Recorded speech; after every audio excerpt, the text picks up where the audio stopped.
Ron Paul is the only Republican candidate saying America should get our troops out of Iraq now. He says the United States should not be the world's policeman. You say we should have no world policeman.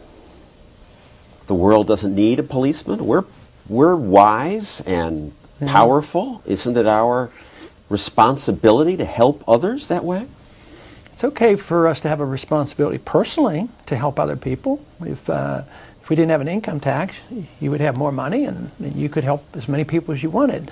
But to go around the world and spread democracy and spread our goodness, no. I think it doesn't work. There's too many unintended consequences. And to spread our goodness overseas, it usually requires force. We're spreading our goodness in Iraq. We can't do that without dropping bombs on there and killing a lot of people. I think we should only do those things under the prescribed conditions of the Constitution. Is war ever justifiable? Sure. If you're attacked, you have a right and an obligation to defend our country. And the Constitution is very clear on that. So yes, in defense, I do not believe there's ever a moral justification to start the war. So World War II, we were justified. Sure. Because of Pearl Harbor. Right. How about going into Afghanistan after September 11th? I voted for that authority to go after those responsible for 9/11. I was very unhappy with what happened because we neglected to pursue Osama bin Laden. We didn't. But we were justified because he was there. Because he was supported by that country, and they committed a violent act. But that did not mean that they had the authority to occupy and try to transform Afghanistan, which is a problem that has not gone away yet. It's going to be growing. That is a perpetual problem for us because we did not do what we were supposed to do. The Korean War? Totally unjustified. It's, Kosovo? Absolutely unjustified. Vietnam? A horror. We should just not have gotten involved. Right. How about the first Iraq War? They invade Kuwait. We should just say, not our business? It was a border dispute. Matter of fact, we told Saddam Hussein, who was our ally, when we went into Iran, he was encouraged by us. So he told us, he let us know, that he might do it. Invaded the next country and the next country. Well, maybe they should do something about it. I bet Israel would have done something about it, and I bet Saudi Arabia maybe would have talked to Israel. I think if it would have been left to the region, they might have taken care of Saddam Hussein in 1990, and we wouldn't have the problems we had today. But it's not our business. It's not our business. Even if there's genocide, terrible suffering places? No, because genocides, the Soviets did it, the Chinese did it, Pol Pot did it. I think it's a tragedy, and we can have a moral statement, but you can't use force of arms to invade other countries to make them better people. Our job is to make us a better people. If we don't attack them there, they'll attack us here. And I think the opposite is true. I think the fact that we occupy their territories and we have angered even more people now. Our occupation has expanded tremendously from what it was like before 9/11.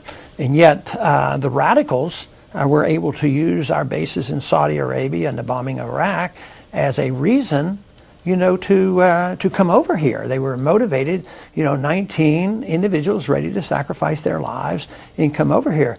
And because we had bases in their land. If you believe what Osama bin Laden says, and I don't think he would lie. Rudy Giuliani says that's an absurd explanation on the debate.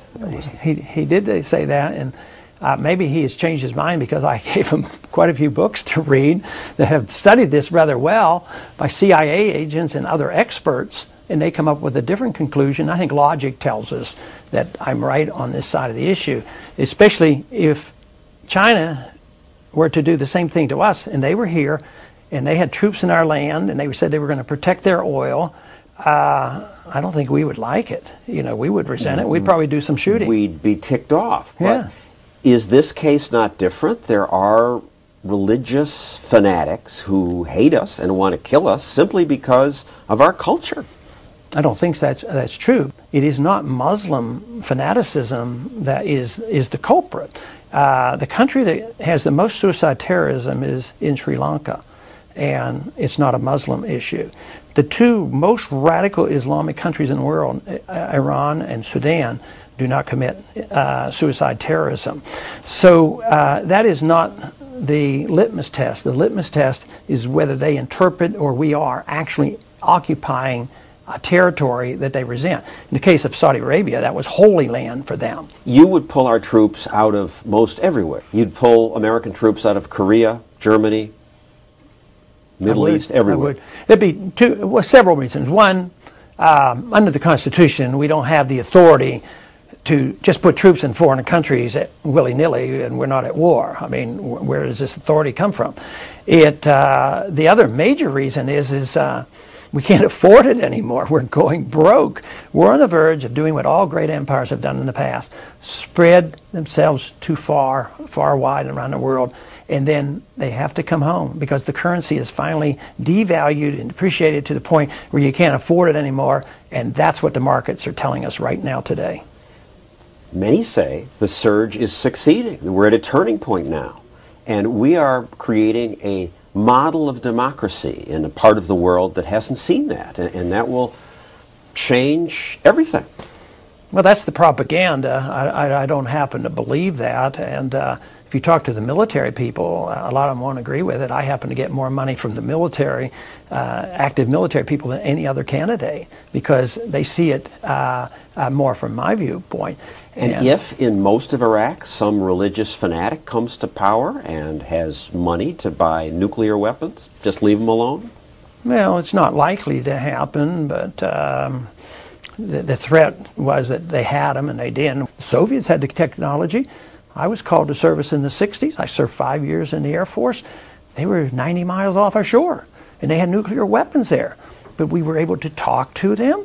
We took our missiles out of Turkey. They took the missiles out of Cuba. We should be talking to people like this. I think it's miraculous that we didn't have to go to a nuclear war with China or the Soviets, and they had a lot of them, but we didn't invade them in order to get rid of those weapons. It's the lack of diplomacy that is the greatest threat, not the weapons themselves. If North Korea invades South Korea, we should just leave it alone?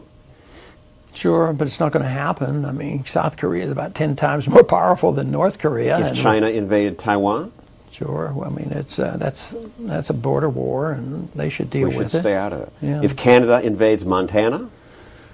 I think that might be a little bit different. Because Montana probably could take care of it, but we'd probably help them out from Washington if that happened. That's a role for the federal government. Oh, sure.